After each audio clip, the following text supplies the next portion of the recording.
2011. I don't even know if I have to say much more than that, because if you were around during that time, you know what gaming was like. The Xbox 360 and PS3 were absolutely dominating, lobbies were full every night, and gaming felt like the center of pop culture. And right at the heart of it all was Call of Duty. Modern Warfare 3 wasn't just another Call of Duty, it was one of the Call of Duties. It was in the golden era.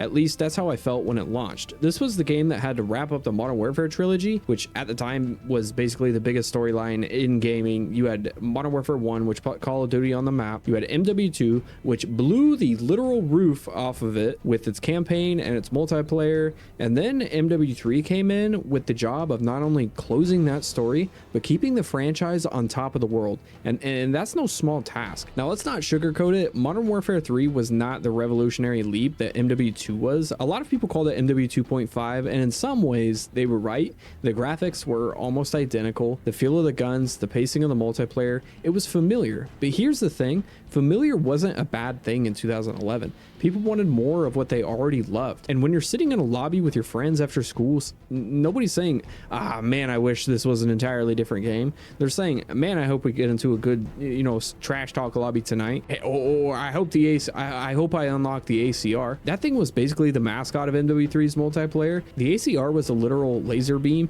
If you were playing on a map like Dome with the ACR, you knew you were about to like delete people from across the map. And then we had the MP7, one of the most infamous SMGs in CoD history. People still bring that gun up when they talk about overpowered weapons. You had the Type 95, the Striker, which annoyed the hell out of me, the UMP 45. MW3 had a weapon pool that really stuck in people's memories. But what made it memorable wasn't just the guns, it was the way that the game flowed. Call of Duty at the time was this perfect middle ground of movement and gun skill. You didn't have players bunny hopping around like they were in an arena shooter. You didn't have people slide canceling around corners or doing wall bounces off crates or walls.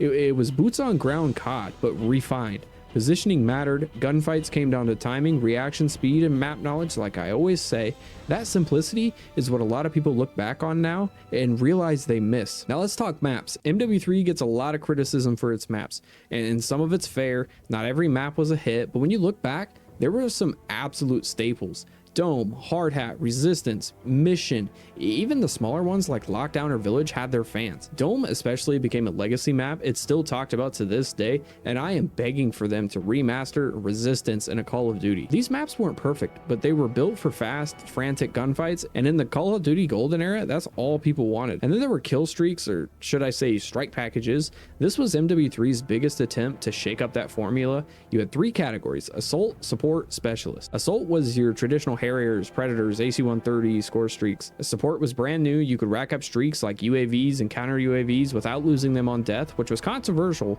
but it let a lot of casual players feel involved. And then Specialist, that was the game changer. The more kills you got, the more perks you stacked. Eventually you'd be running around with every single perk in the game. It was like turning into a super soldier, and it felt incredible. Honestly, for a lot of people, Specialist was the most fun they'd ever had in Call of Duty. Of course, MW3 had its issues. The big one everyone remembers, lag compensation on launch. It felt like sometimes you were punished for just having a good connection. Bullets not registering, dying instantly. It was frustrating.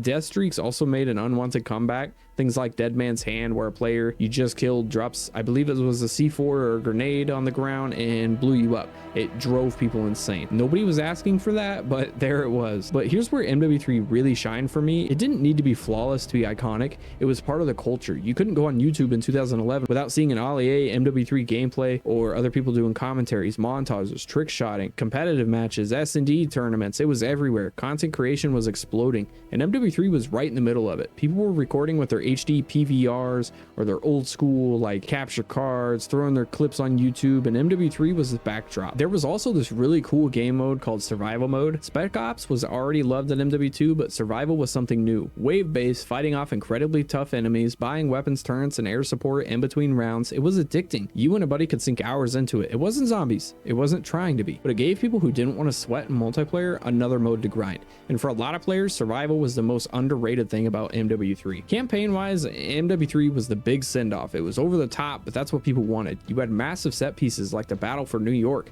the assault on Paris, missions in London, Africa, Germany, and the scale was insane. It truly felt like a world war. And more importantly, it wrapped up the story of Captain Price, Soap, and Makarov. That final mission chasing Makarov in Dubai, ending with Price lighting a cigar as the dust settled, that was awesome. It truly felt like closure. It felt like the end of an era. So with MW3 at the time, it didn't get the love it probably deserved. A lot of people were already burnt out. They had MW2, they had Black Ops, and MW3 for them felt like more of the same than the next big step. People nitpicked it, saying it wasn't as groundbreaking as MW2 or as stylish as Black Ops. But looking back now, with the way Call of Duty has changed, MW3 is remembered way more fondly. It's a part of the golden era. It was polished, it was consistent, and honestly, it was fun. If MW2 was the wild, unbalanced, explosive rock star of the franchise, MW3 was the reliable closer. It didn't need to reinvent CoD, it just needed to deliver on a solid experience, and it did.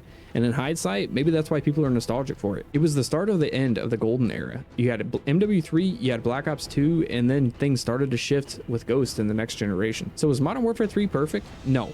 Did it push boundaries? Not really. But did it give us unforgettable nights, iconic guns, and a sense of community that's hard to describe to anyone who wasn't there?